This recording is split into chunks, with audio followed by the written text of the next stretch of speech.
Welcome to Vermont Music Show, a place where Vermont musicians talk about Vermont music, hosted by myself, Will Andrews, aka Wolverine, and Mark Daly, aka Medela.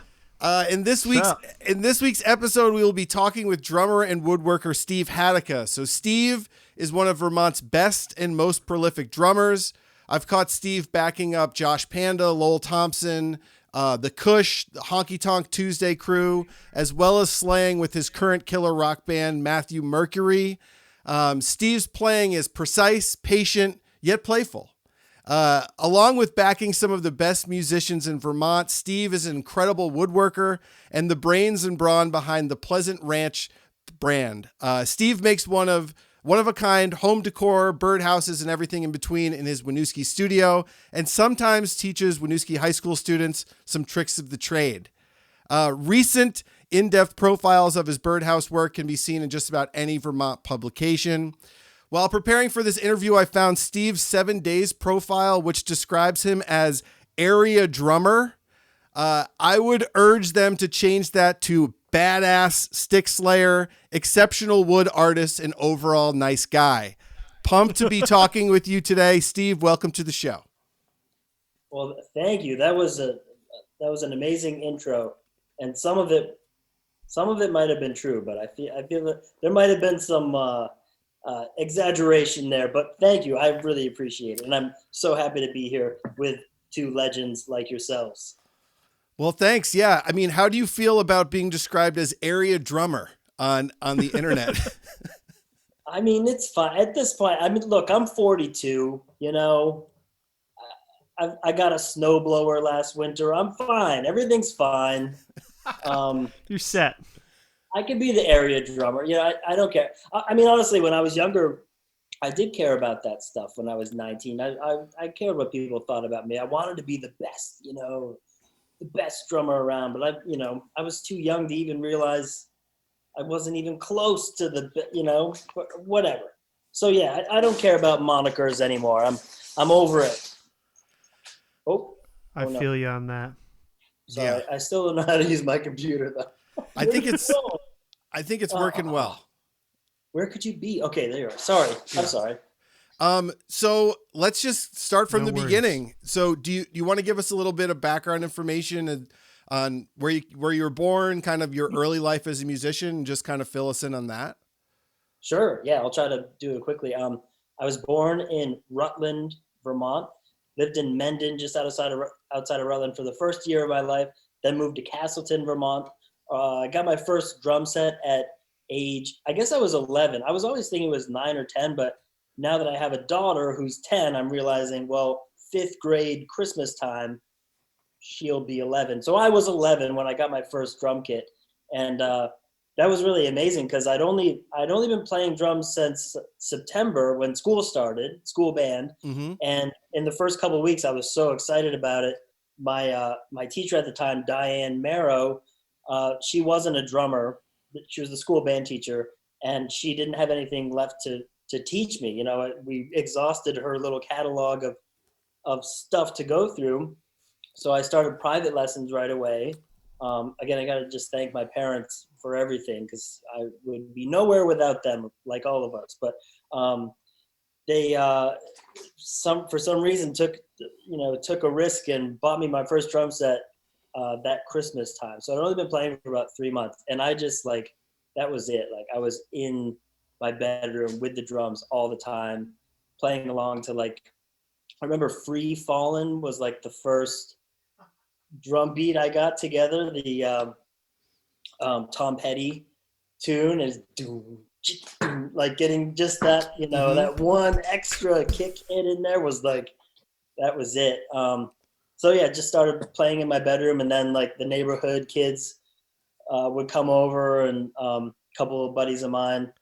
Fast forward into high school, there's a Castleton State. I grew up in Castleton, so Castleton State College was there. Now it's the university, but Castleton State College at the time.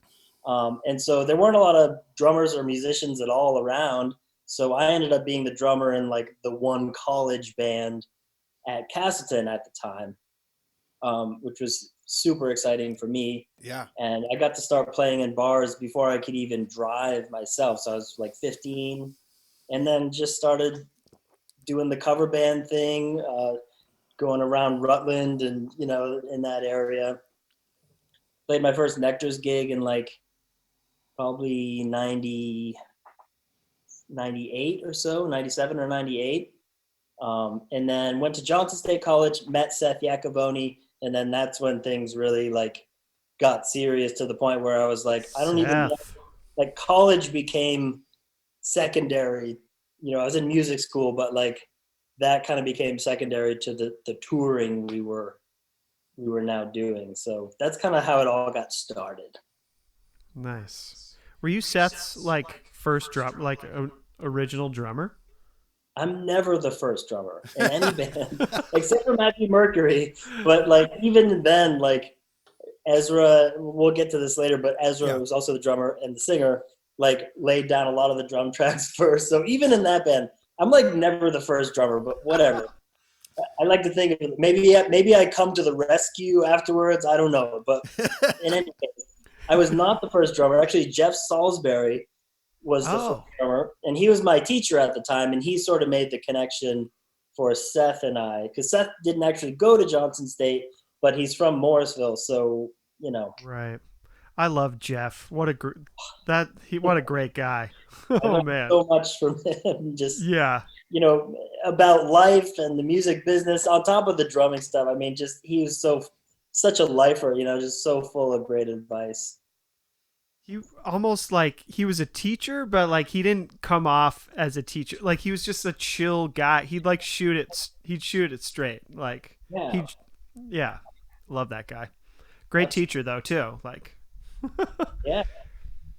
Well, if you say you rescue every band or the area back to the area drummer, but like who cares? You take the cake in my mind of like drummer in most bands. Like I was thinking about it of all the drummers in the area, and I think you are in or have been over the years in the most bands that I can think of as in terms of drummers. I've gotten around. I think Caleb Bronze is in a couple more than me. I think he takes the cake, but he deserves it because he's an amazing drummer. I mean, I feel like we're really spoiled in this city, in this state, whatever. The amount of great musicians per capita is really, I think it's just off the charts. But I've always lived here, so what do I know? I think you're right. Per capita for sure. Yeah, I mean, it feels like that. Like once you start going through it and you start listening to people's music and like racking up all the different artists that are around, this is a really good point. I mean, there's a lot of legitimate musicians around here, and that's one of the reasons why Mark and I are doing this too. Is we want to talk to everyone and hear a little bit about how they got here and where they came from and all that sort of stuff. Yeah, man. Well, what were some of those early days with Seth like? Were you guys touring nationally? Were you just playing around here? Like what was that like? Well, I mean, one crazy story is, so I graduated Johnson year 2001 in the spring. So, June 2001. Instead of my graduation ceremony, on my day of graduation, we had a gig at the House of Blues in Boston. So I obviously didn't walk for graduation, went and played a gig at the House of Blues. Hell yeah. At the time was the original House of Blues, the Little House of Blues. So while that's become a gigantic franchise now, it's almost like a Hard Rock Cafe or something.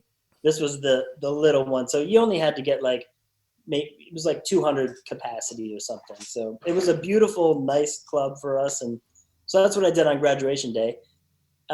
September 12th, 2001, we were supposed to play the Lion's Den in New York, which I just looked it up the other day. It's like 11 blocks from Ground Zero. Yep. So we didn't play that gig, but we did play the gig the next day in Wilkes Barre, whatever. I say Barre because I'm from Vermont. Wilkes Barre, Pennsylvania. Yep. On on the 13th. So instead of going to New York, we went to the epicenter of all the attacks in Pennsylvania and played our first gig of our first actual tour, which was all the way down to Florida and back. So that was like our first thing. And what a crazy time to start touring, you know? Wow. Granted, this was also pre-cell phone, so it was like, Yep. you know, leaving my girlfriend and family behind, not knowing what the heck was going to happen, with really no communication. I mean, there was, you know, pay phones and stuff, but we weren't, you know. So that was fun. I mean, we had an amazing time. And then a month later, we went to Italy and did our first European thing over there. We did Italy and Switzerland. Whoa, that sounds awesome. It was really amazing. I mean, there's no better way to. I think it was even better than doing like the tour bus experience. You know, like the high end thing. We were like in this tin can. It was a Fiat. It was almost like a Sprinter van, but you know, smaller, and it broke down every, you know, few hundred kilometers. Yeah. Naturally. But oh my God, there's so many stories over there. But we would play the gig, and you know, of course, the audiences they sit there perfectly quietly, and when the song is over, they clap, and then they wait again for the next song. There's no chatter at all. It's insane. And then we would finish the gig, and then somebody like the local head honcho in town would open up like a closed restaurant, and they'd start bringing out huge trays of calamari and pasta, and like at 1, 2, 3 o'clock in the morning we would have a gigantic meal. Ooh. It was just so much fun. How long were you in Europe? Like, how long were you guys playing? Did you do 10 dates or a month, or like what was it like? We did, I think it was 4 weeks the first time and 5 weeks the second time. The second time, unfortunately, the promoter Carlo Carlini, who's like a pretty famous guy in that scene, he had a heart attack, and so we were on our own navigating around the country the second time with no like handler, you know. Wow. So that was, I mean, it was kind of crazy. Carlos has passed away since. R.I.P. Carlo. He was an amazing guy. Lots of Carlo stories, but anyway. That's one hell of a name too. Yeah. Yeah. Oh my gosh, Holy this shit. guy. And I don't know if you guys know who Mark Spencer is. Guitar player he's from Vermont, but he's been in New York for like many decades. And that name rings a bell. Yeah, he well, whatever. He did a lot of touring over there. He plays with Sunvolt and some other, you know, he's like a bigger like session and touring guy. But he went over there. So we always, whenever I go to New York and see Mark, we always exchange our Carlo stories. And of course, Mark Spencer also plays keyboards with Anders Parker. So we are bandmates technically in the Anders Parker project. Oh, cool. Would you guys ever jam with any musicians, like European people? Did you guys just play the gig and get fed and then, you know, break down in the middle of nowhere in Italy and then do it over and over again? Or would you have some time to like play around a little bit? We did have a couple of different people sit in. One guy comes to mind. He was like, he got up on stage. He was a guitar player, and man, the guy just like wailed, like he was blowing us all away, you know, just like Stevie Ray Vaughan incarnate. Yeah. And then he got up to sing, and I'm sorry, but there's just, you know, he had this like the thickest Italian accent, and it just, it's so sad because like I'm a total monoglot. Like I don't speak any other languages at all. I can't, I have no leg to stand on here, but his playing was so authentic. But when he went to sing, it was just like, oh my God, like it was hilarious and hard to take seriously. Which is why they love Seth so much, because, you know, he really it's hard to fake that thing apparently with that thick Italian accent. That's pretty good. Wow. Well, cool. Well, let's let's bring it down to like a little bit more Vermont specific. So if we rewind it back, you say you're gigging when you're 15, you don't even have your license. And then you started to like, what were some of those early gigs like as a kid, doing the first couple things, cover bands in Rutland, doing that sort of shit too? Yeah. Well, there weren't too many places to play back then, but you've probably driven back. I'm sure you've both driven past this place as you leave. Of course, Fairhaven and Rutland's right on the border of New York State. So as you go out of Vermont on your way to New York City or wherever you're going, you'll pass a place called Finius T Flubberbusters. Oh yeah. Oh my God. The RV lot. Yeah, like best name ever for a restaurant. Did you play there? Yeah. No shit. Oh my God. Quite a bit. Yeah, we played there a few times. There was a band. I remember this band called STEM, which was like a local band. They were maybe from the New York side, like Hampton, New York. Okay. Kind of hippie jam rock, but like really, they were very good. Like I remember being blown away by those guys.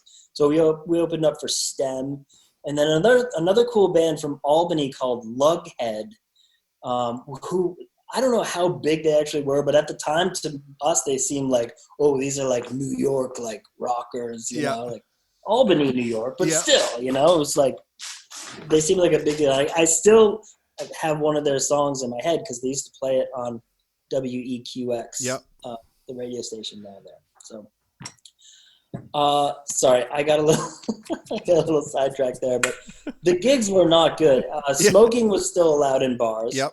So you'd come home and just like have to burn your clothes, you know. And I never smoked, so it wasn't appealing to me. And yeah, Rutland, it was pretty rough. You know, there'd be some fights here and there and stuff, but I was always good. Like when I was underage, I never once drank a beer ever backstage or on stage or anywhere at any of those bars. Like it was so important to me to not mess up that relationship, and it had been impressed upon me by my bandmates and, you know, club owners and stuff not to do that. And I really never did. Like I always took that very seriously. And, you know, I've had my fun over the years, but I do still pretty much stick to that. Like I try to keep it between the lines when I'm on the stage or on a gig, you know. Kid duty. I'll be right back. Sorry, guys. Whoa. Kid duty. Yeah. No, I know about that, man. Like just as a trumpet player, it's kind of hard to play trumpet if you're lit.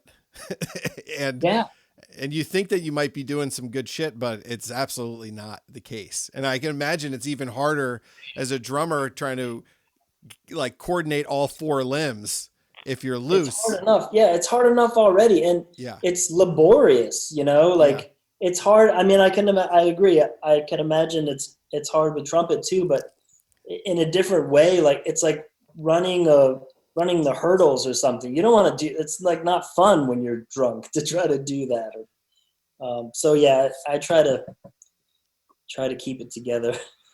Well, let's talk a little bit about your drumming. I'm sure Mark will be in and out a little bit here and there, but like, I mean, there's a million questions I have just about drummers. I love drummers, obviously. I am not one myself, but like, if you could describe the way that you approach drumming, and like, how would you describe that?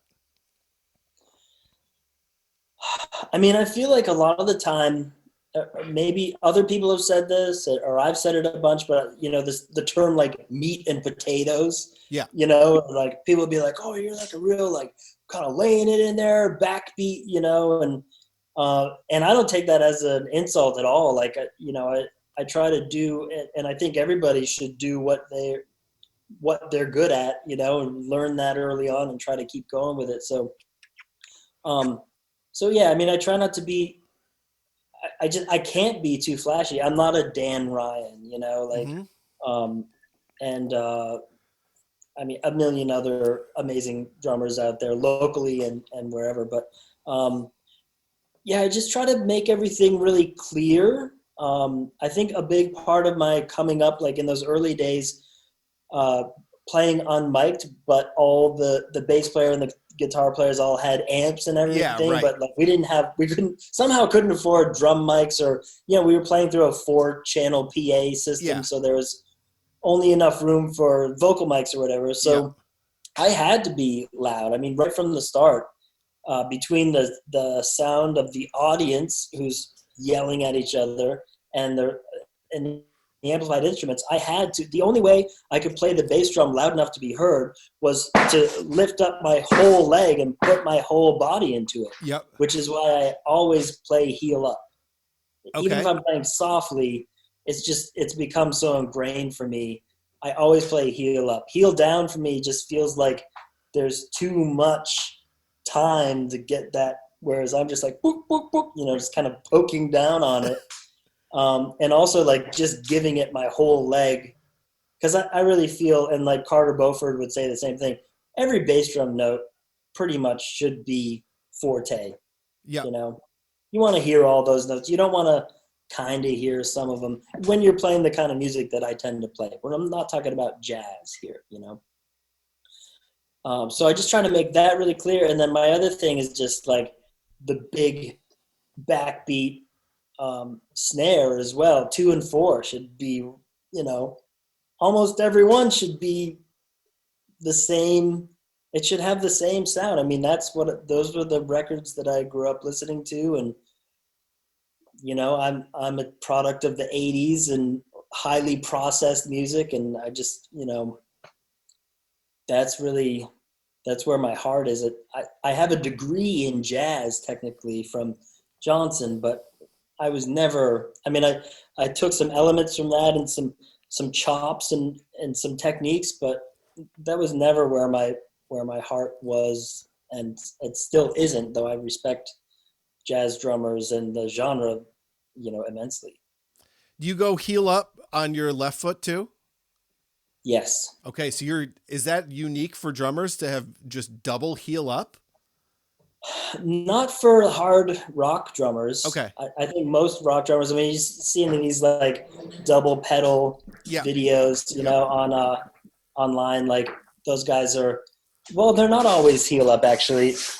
A lot of them cheat and actually have a trigger on the pedal. It's not even that they're triggering the kick drum. They trigger the pedal itself, like the longboard axis pedals or whatever. Okay. And so some of those guys are actually just very gently feathering the kick, but that's not me. I had to give it my all to be heard. And so that's how I've developed my thing.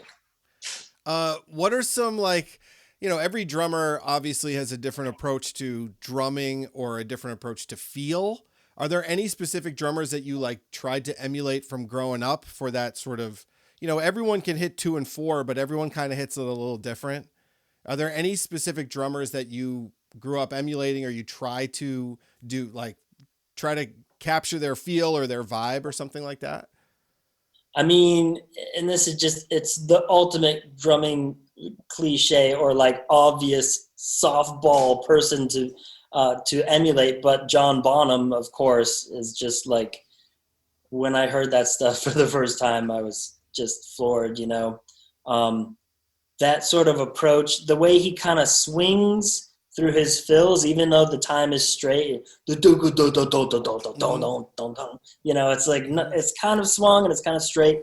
I love that. I love drummers who play with the feel, play with the swing and the time. Another great drummer who I actually got to meet and was super complimentary to me and it made my whole life was Richie Hayward from Little Feat. Mm-hmm. With Seth, we got to open for those guys a couple times. Oh, and awesome. We were on stage and I look over and I see Richie Hayward watching me and I'm like, oh my God. And then he leaves and I'm like, oh, sweet, he's gone. I can relax. And he comes back and he's brought the whole band off of the bus and they're all watching us and pointing and cheering us on from the side. It was most of those big touring bands never get off their bus. Right. They're, or whatever. They're biking around the city or they're having sushi somewhere. It was so cool.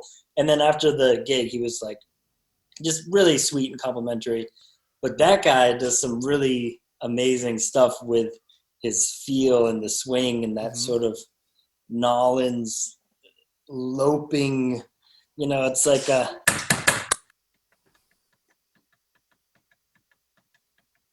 It's like, is that swinging? It's not straight, but it's not, Right. you know, it's not shuffle. Yeah. It's like a car with a square wheel or something. I don't know. Somewhere in between. Somewhere in between, and not always the same, you know, like Right. beat to beat. So, yeah, Bonham, Richie Hayward, the energy of Stuart Copeland for sure, Yep. and the island approach. You know, like I'm a big reggae fan, not as big as my wife Maggie. She's a super reggae head, but I've always been into that whole idea of bringing in those elements as well, though I don't do it very very much. There's maybe one or two Seth tunes. Terminal is one in particular where I'm definitely copying like a Stuart Copeland kind of thing. But yeah, those three would be pretty huge. And then I'll also say, and I end up saying this a lot of the music that I love and listen to doesn't even have a live drummer on it. Like that band Empire of the Sun. Yep. I mean, I don't know what it is about that band. I just really, I come back to them every couple of years, like their first couple albums. And yeah, there's no drummer on that at all. It's all just drum machine, but it's, you know, super soulful. And I guess it's as much about melody and harmony for me as, you know, drum chops. Yeah. So you're a drummer that's okay listening to program stuff. It doesn't drive you insane because No, not at all. I also never went to like I've been to a couple little drum clinics here and there, but you know, people talk about like, I got to go to this drum clinic or like flying down for a weekend to watch something. I mean, that stuff interests me, I guess. Maybe it's because I got started young performing and just I've been doing it for so long that it just didn't occur to me, or I was like too broke because I was already, you know, in the mix to get in on some of that stuff. But yeah, I mean, or people talk about like their drums, like, oh, it's got the warmth of birch with the projection of cherry and like the crack of maple it's like, come on, man, like, you know, this whole worshiping the instruments and stuff, like I'm not into that at all. All my cymbals are different brands. All my drum heads are different colors and brands. You know, it's really about just what works for me. And yeah. Do you think that contributes to your sound and the allure of your playing? Is that you're not like, I mean, I don't know if this is what you do, but you know, some drummers have you got to have the cymbal sets perfectly and the same heads tuned at the same time and all this sort of stuff. Is it for you? It's more feel, sound, playing. You could play on any drum kit. It doesn't matter. You know, is that your approach to it? Well, I don't want to say that because that sounds like it doesn't matter what I play. Yeah. I'm not saying that. But yeah, I mean,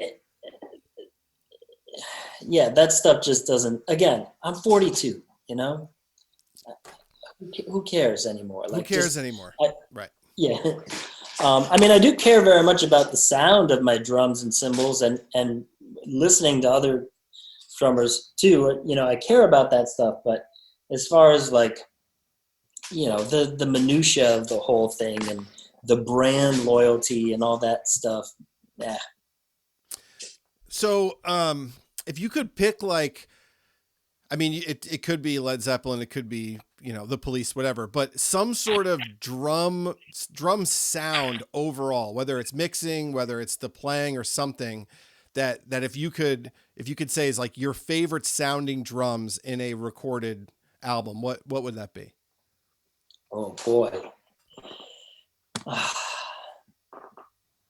That's a hard question because once again, I think all of the sounds on Madonna's song Live to Tell are the best Really? sounds. And I don't even know, I don't think there's real drums on that tune, but it's the ultimate in like, you know, just the gigantic snare The little kind of completely dry Stratocaster with no effects on it at all. Nothing, just like, just this wonderful little like kind of quasi-African line in there, like percussive guitar thing.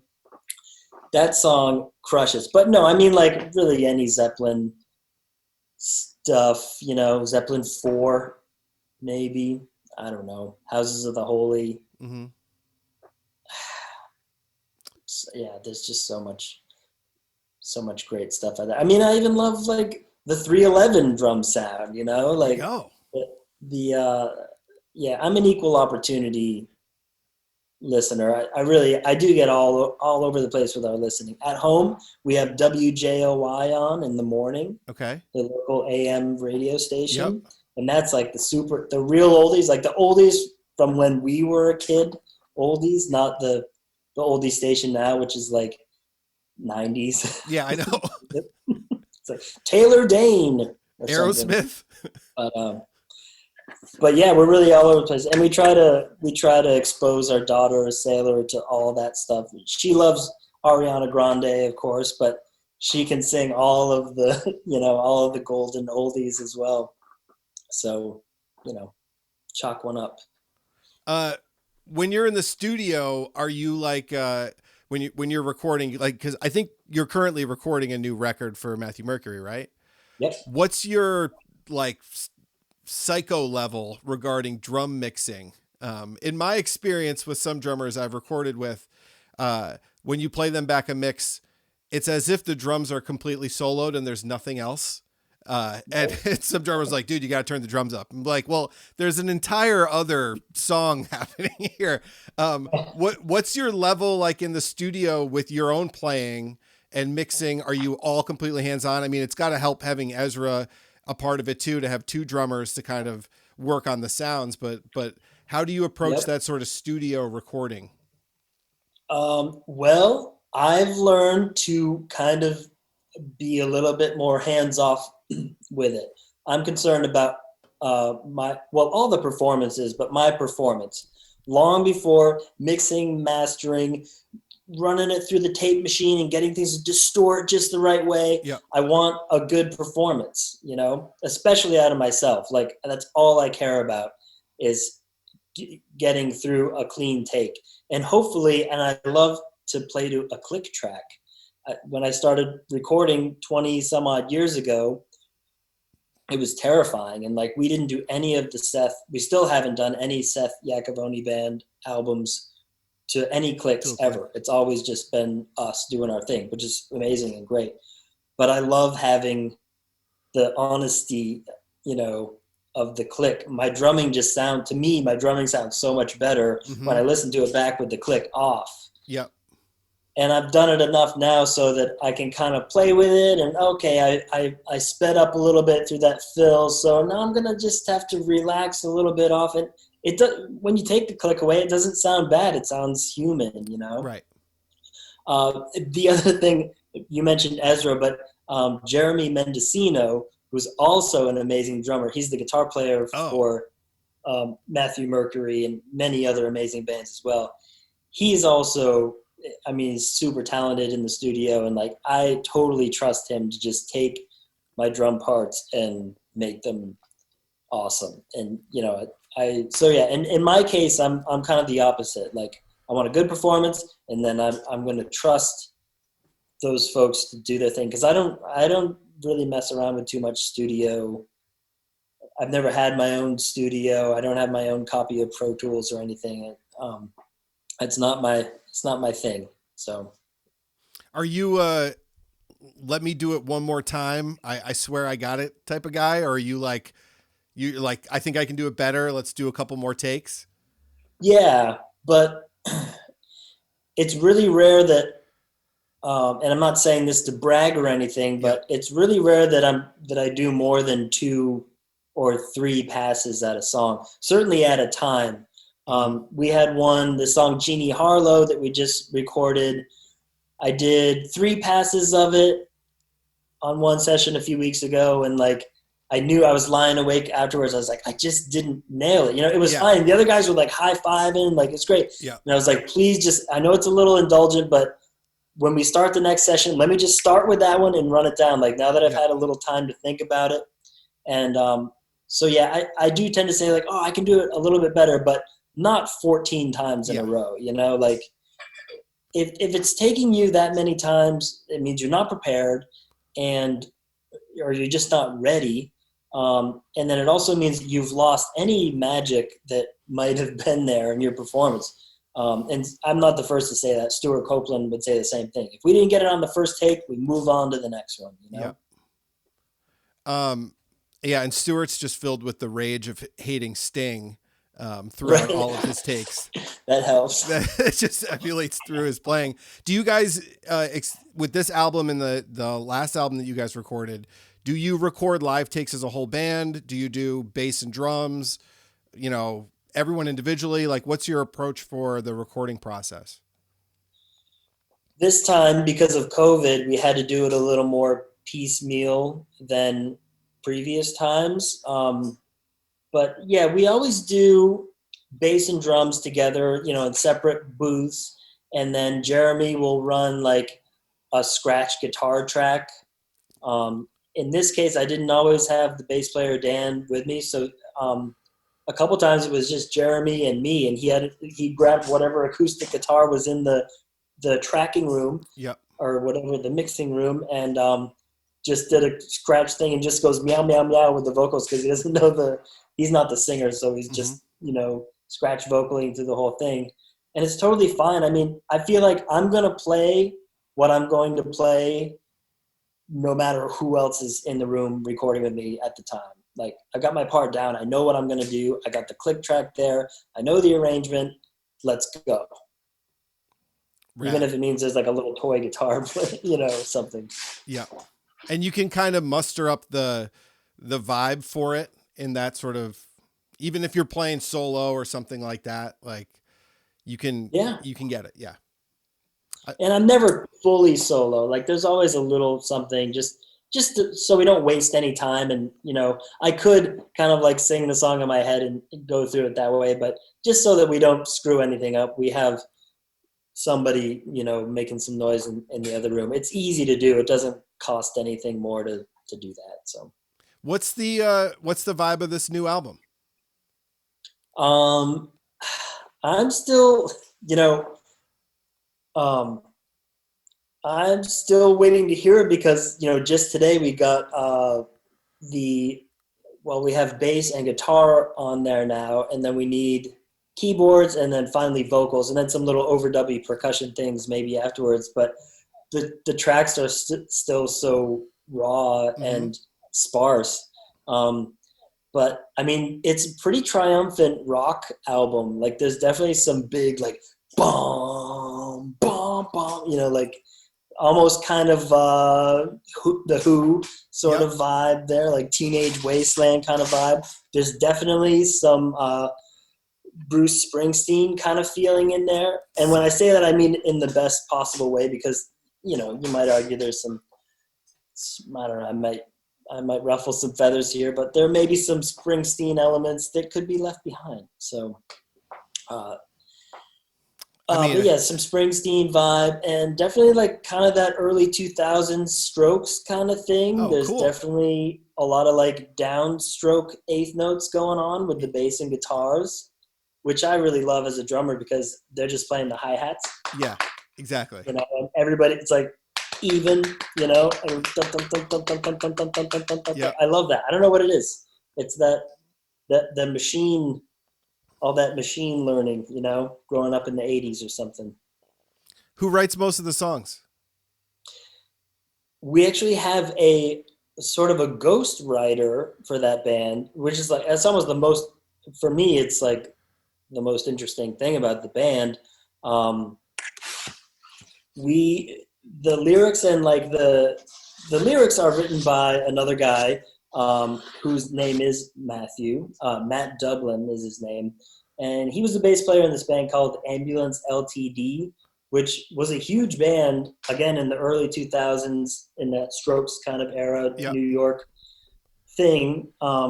They were on tour opening for the Killers and like getting, doing arena shows, and they did, you can look them up. They did they did Conan and Letterman and, the late night circuit and stuff. And they were another band that was sort of the casualty, as I understand it, of like the file sharing thing coming along and the music business just sort of blowing up around that time. But yeah, that post 9/11 indie rock Brooklyn scene, they were a big part of that. And Matt was the bass player in that band. And then he had a band after that I liked even more called The Red Romance.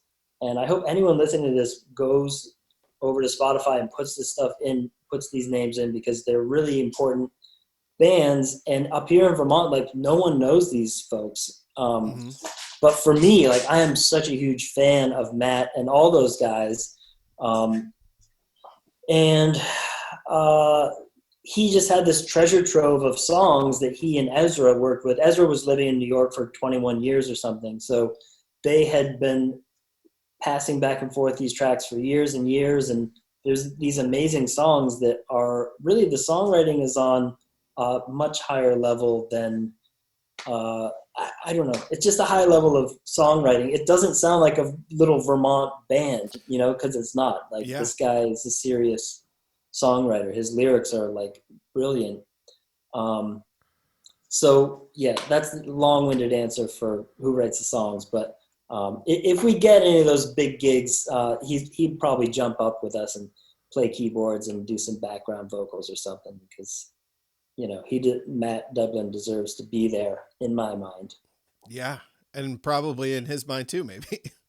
Yeah, well, that's the thing. He lives in Brooklyn still, or somewhere in New York. So, he didn't really, there was talk of him moving to Vermont.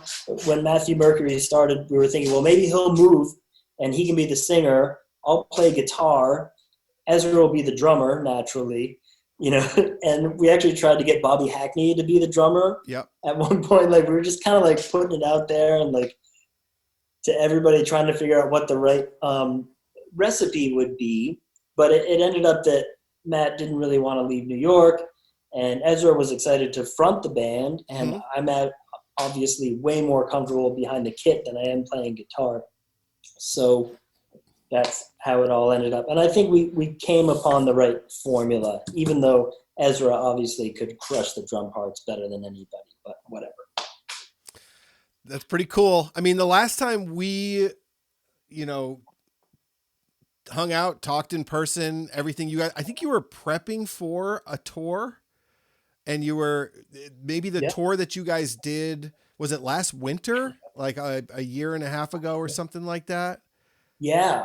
Yeah. We did an October thing, and then I feel like October was the long one. We did for me, long these days, it was, 11 days or something. But we had this amazing little run where our friend Pam, she has a blog called Pam Nation, or it's like a video series or whatever. Yep.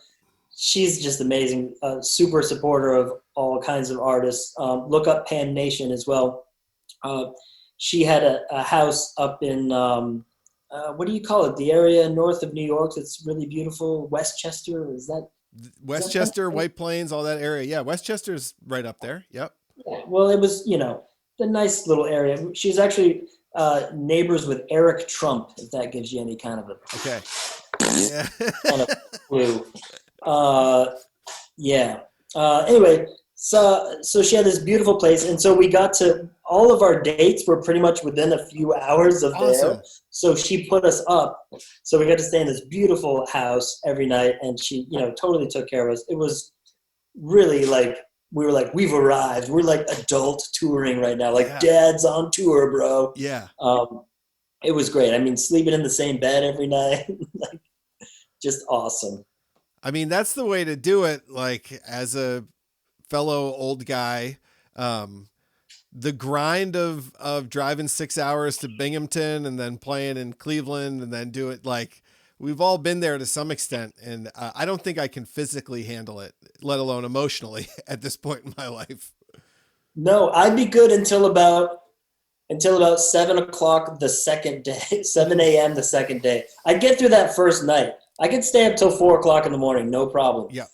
But when you have to get up at 5:30 to get in the car and drive for 9 hours, that's not going to fly anymore. I need like, come on, give me 6 hours of sleep at least, you know? Yeah, for sure. Don't care I'll be in that situation again once everything gets fired up again, because I'm not ready to slow down. I just, you know, hotel rooms are nice. Yeah, you know? That's true, man. Well, cool. Well, let's go through some quick hit questions here. Your favorite drum fill of all time? Simple Minds, Don't You Forget About Me.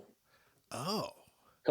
Coming out of the bridge into the la la la la la part at the end. Okay. Worst part about being a drummer? I mean, this hasn't applied to me in a long time, but you never get to have any fun talking to anyone after the show because you're always breaking down your drums. And you're burdened. The burden of having this big, you know, like a guitar player, like you could hop in with another. Right. Or maybe there's an amp there already and you can walk to the gig or bike to the gig with a little thing, you know. There's no getting around, like, so you got the drums, so you have to have a car, so you can't drink and you got to drive, you know. It's just like the burden of these big tubs. The burden of the schlep is real. Yeah. You know, that's right. Worst sound guy story. Oh. Or best sound guy story. Just I think, you know, that's another thing I learned at a young age was to like not mess with those guys. Oh, yeah. So I pretty much don't. I mean, I don't know. I don't have too many bad sound guy stories. I feel like I always kind of commiserate with those folks because it's the same thing, like being behind the drums, you know. It's like I might as well, I'm just one step away from the lighting guy or the, you know, like the guy handing out mints in the bathroom, you know. It's like, you know, I'm just a drummer. I don't really have any, I can't think of any bad meltdowns. So I love all those guys. Sergey, I love you. You're the best. Mwah. Sergey, for real. What's your favorite recorded musical moment? So something that you, on one of the many records you've recorded or whatever, something that you look at as one of your best performances.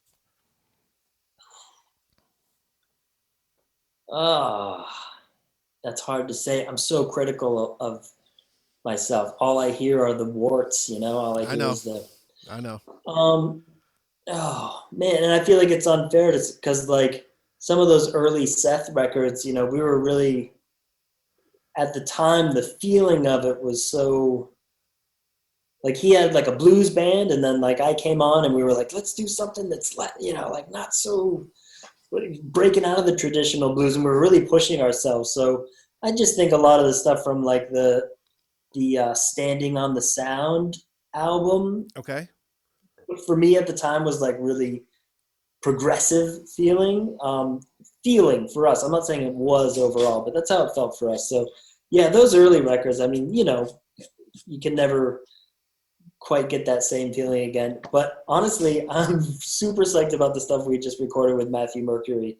There's like some big, long, loud drum fills that I'm very excited about because I'm finally in a band full of drummers and they're like, go for it, you know, instead of like, well, it's a bit busy, you know. I don't want your drumming to take away from the lyrics of the song and the sad bastard story that I'm trying to tell. So if you could just, you know. Yeah, you're just fucking. Now we're going for it. We're 42. Yeah. That's sick. When's that record coming out? I know we don't have a release date. We don't have like a label or anything, so no one's telling us when it's supposed to come out. But I would say probably the fall. That's a good September would be a great time to release it. As I said, we have most of the basics done. There's like a couple more sessions to get keyboards and vocals and whatever shakers on there. Yeah. So yeah, I bet probably September or October at the latest. Deangelo or Marvin Gaye? Marvin Gaye. Your favorite? I only know Brown Sugar Babe. I only know and a couple others, but yeah. Yeah, I mean that's fair. Deangelo Voodoo is my favorite album of all time. Lots of Questlove and Dilla and Pino Palladino and all of the best on that record. But I know you think so, but Marvin Gaye. Ooh. I know it's hard to argue against Marvin Gaye. Yeah. What's your favorite non-musical sound? And don't say when my daughter's asleep. When like something non-musical that you love. I mean, there's a million fucking tools behind you. I don't know if you like those sounds or not, but no, I block them out. I mean, I have these things on all day long. Yeah. And I usually don't even really have music playing. It tends to be podcasts or just VPR, Yep. Because it takes too long to even find what I'm going to listen to. But I do want to queue up. Right before we got on here, I listened to a little bit of Wolverine and the new Medela record because I was like, oh, I haven't listened to either of those things. So I went and scrambled and listened. So they're right there at the top of my queue now. Tomorrow I'll get into those, by the way. And it sounded amazing. You guys... way pushing the envelopes of awesome music, and I'm just not articulate about it. But well, thank you. I can't wait to hear more. And yeah, you guys are serious players. What was I saying? Favorite non-musical sound? Oh yeah.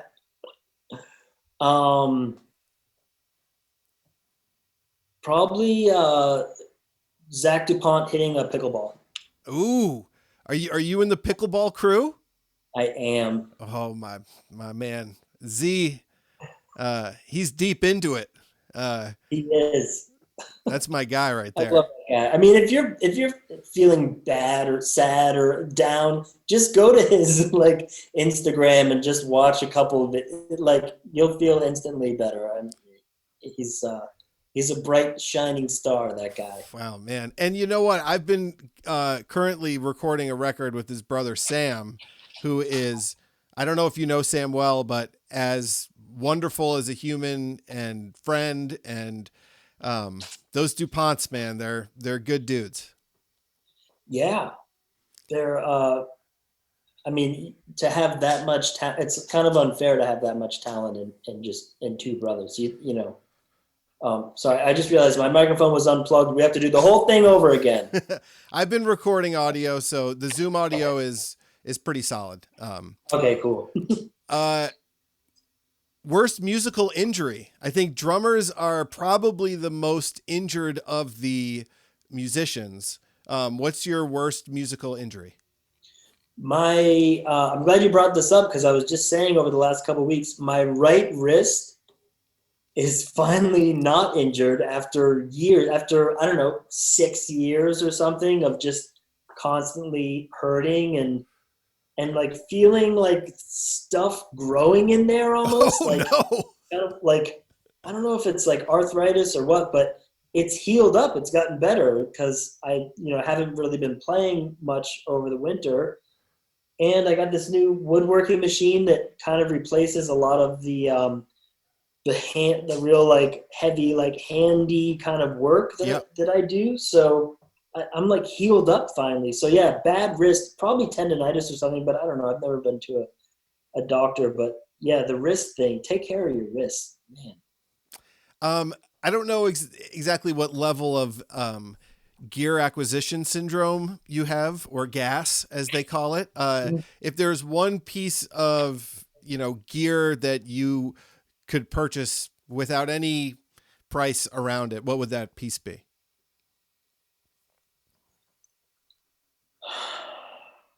Man, I'm really happy with my setup right now. I would probably buy a 9x14. I'm not even sure if that even exists, but a 9-inch deep, one-piece walnut Craviotto snare drum. Ooh. Because it would be 2 inches deeper than Ezra's. Yes. and then, And then you guys could battle. Oh, It gets a little deeper and deeper. Have you ever made a drum? good question. I have not. And there's a bunch of reasons for it. I mean, basically, you have to use a lot of special machinery to bend plywood into a perfect circle. Yep. And then, like, you've got just a cylinder that you can just go and buy off the rack. I mean, there's so much you have to do to make things perfectly round when you could just buy a perfectly round thing already. It's just such a simple object. So I haven't made one. And then as far as other instruments, I did some apprenticing with a couple of guitar makers, which is amazing. When I first left my day job at 7 Days, I was working there for a bunch of years. I leapt off to do my woodworking thing and music. And a couple of my friends, Creston and Adam, both guitar makers, Yep. let me like work in their shops for a couple days each, to make a little money and like learn some of the trade. But I did not like it. I gotta say, like, as much as I love woodworking and guitars and music, doing fret work on a guitar is awful to me. No, Yep. Thank you. Yeah. Is there a local musician who you don't know well, but you really like their music?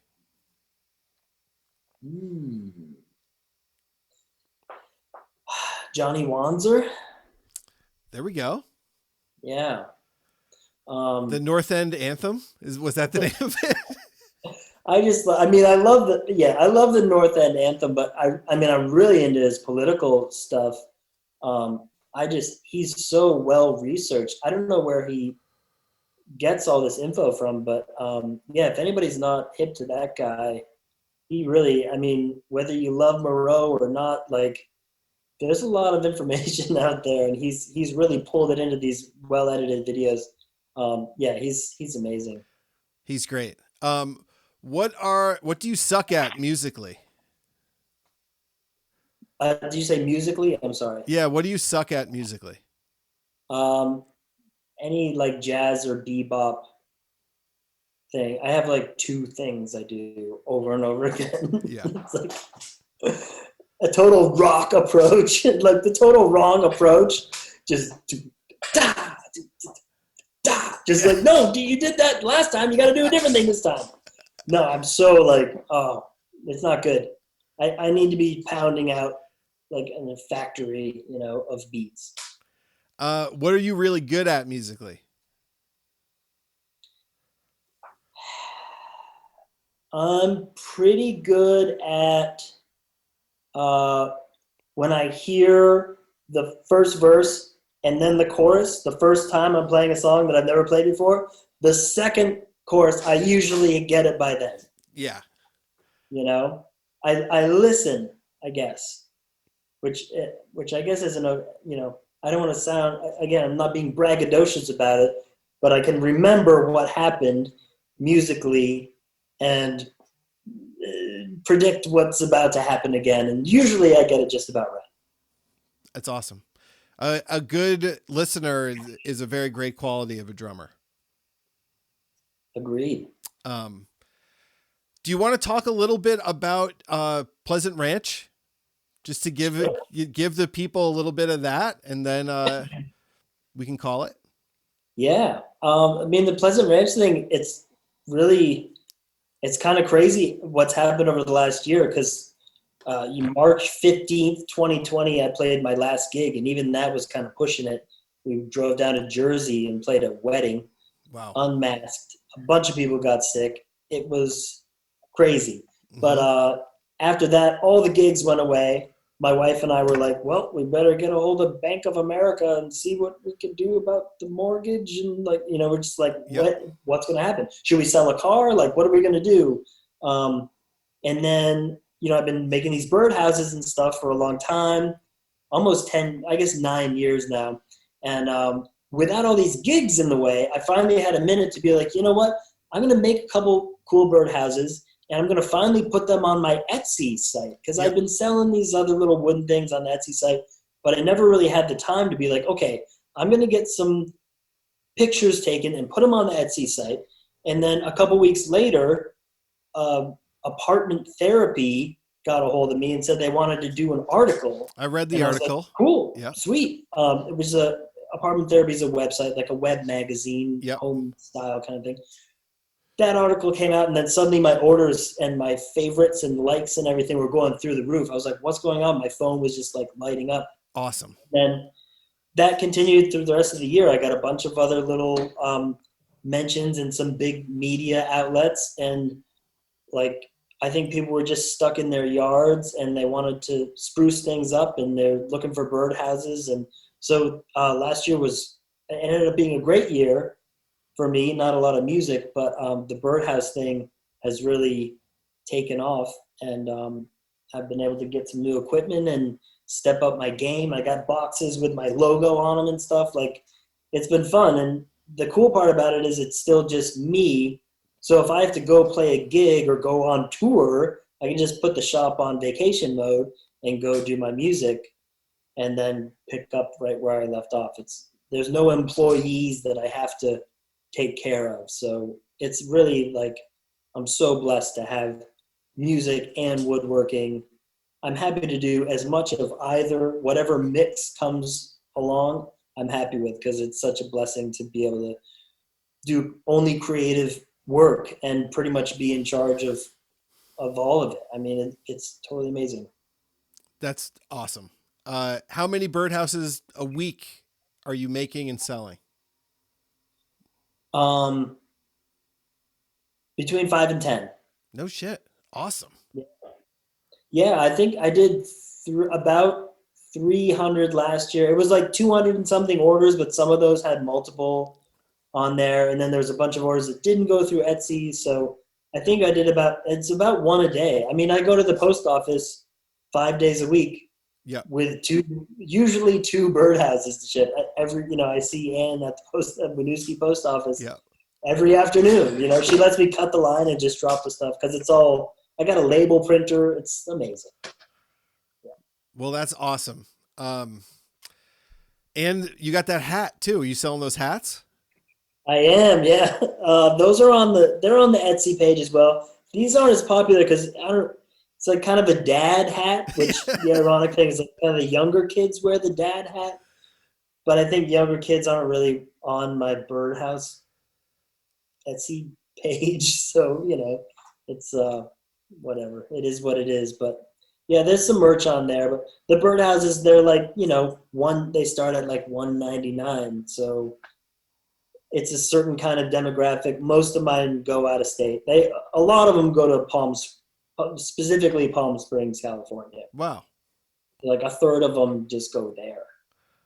Well, that'll be I'm kind of aping that style, just kind of playing up that Palm Springs thing. Maybe sometime in the next couple of years, you and your family can travel to Palm Springs, track down a couple of your birdhouses, take some pictures next to them. I'm so ready to do that. I mean, I still have like somewhere there's every email address of, all my customers. So yep. I could look people up, and there's definitely like some Instagram people I follow, like that have Airbnbs there that, I'm like preemptively like following them and, kind of commenting like, look at my profile picture. It looks like your house. Yeah. Like, make friends. And so that's been successful. So yeah, I'm hoping I can just like make a splash, like get off the plane in Palm Springs and like, there won't be anyone there. They'll be waiting for you. Well, Steve Hadeka, thank you for taking the time. I think we can look out for the new Matthew Mercury record, and then pleasantranch.com as well as Pleasant Ranch on Etsy for some of the awesome both lead you to the same place. Rad. Yeah, man. Thank you. Thank you so much.